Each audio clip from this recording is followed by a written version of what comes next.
and Meghan have divided the internet again after they stepped out to volunteer their help for victims of the Los Angeles wildfires. One Hollywood filmmaker signed them as disaster chasers, claiming it was just a photo op for the couple. Some supporters of the Duke and Duchess of Sussex argue they were genuinely trying to assist, saying if they can help, well, why not? For their take, let's bring in commentator Kath Weber on the Gold Coast and Seven's national business editor Amelia here in the studio. Morning to you both. Kath, I'm divided on this. I mean, they're damned if they do and damned if they don't. What do you reckon? I know, I was the same, Eddie. At first I kind of thought, oh, who cares? This is not about Harry and Meghan. And it feels like the wrong time to be criticising goodwill. The only thing that now, after reading a bit more, is, you know, there's something out there saying they were only there for 17 minutes and they bought their own camera crew. Now, if that's the case, and if that turns out to be true, which I don't know if it is or not, I think that's pretty poor behaviour.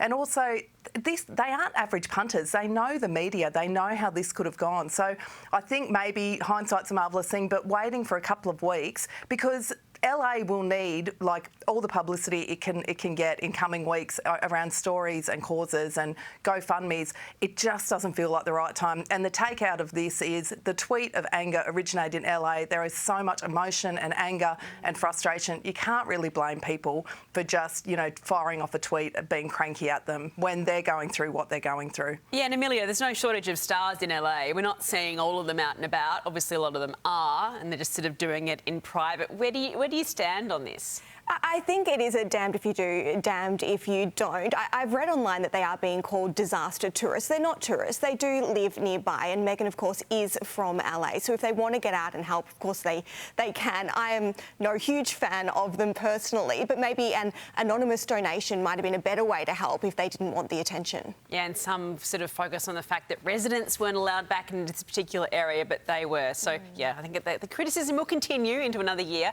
Moving on, a cafe in WA has drawn some criticism for exclusively serving coffee only in disposable takeaway cups. The store posted this sign explaining that the change applies to all drinks except alcohol, and it's only because of staff shortages during what's a really busy summer. The move is temporary, but some customers say it's a backward step towards a sustainable future.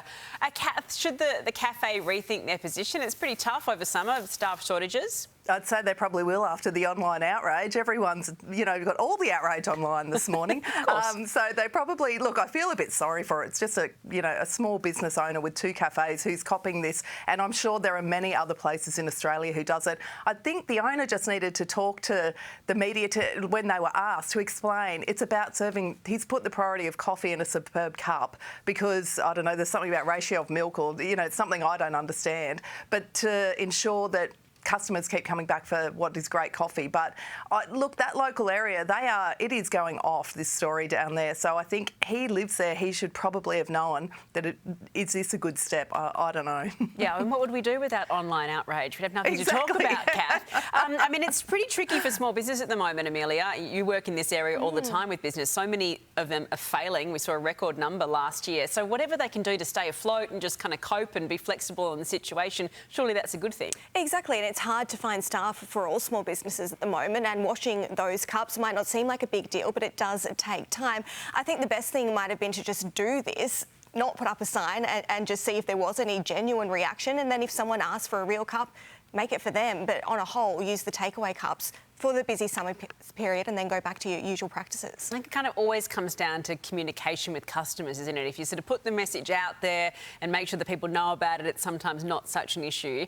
Finally, a woman has taken to the internet, we love this too, to ask if she was wrong to give fast food to a friend's daughter while babysitting. She says she stepped in to urgently care for the child as her friend had to attend an emergency appointment.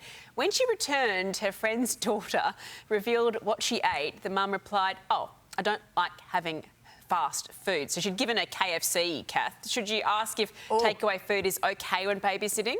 No, I'm here for the outrage on this one, Eddie. Are they serious? Like, how do you get to be favourite babysitter unless you've got, like, you know, the offer of KFC or some tasty treats? You know, this friend had done the right thing and said, you know, are they allergic? I'm going to take them to this Italian restaurant. When she got there, it was shut. That was agreed with the mum.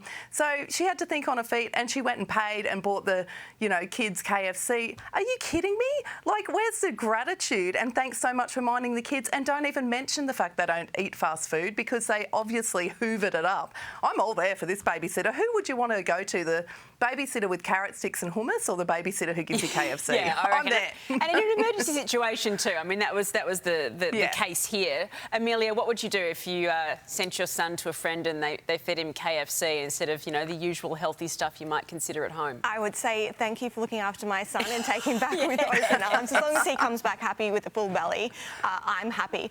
And this mum did ask. She said, is there any allergies? Are there any preferences, what she likes? It's a perfect invitation to say if there's something that she doesn't like or if there's something that you as a parent would prefer your child not to have. So I think this is a bit of a beat up and a bit of a poor reaction from the other mum. She should just be saying thank you. Well, I took my kids out for ice cream at 7 o'clock last night, so perhaps I should outsource them to someone else to feed. Thank you so much for that, Kath. Thanks, Amelia. Here's David. I think you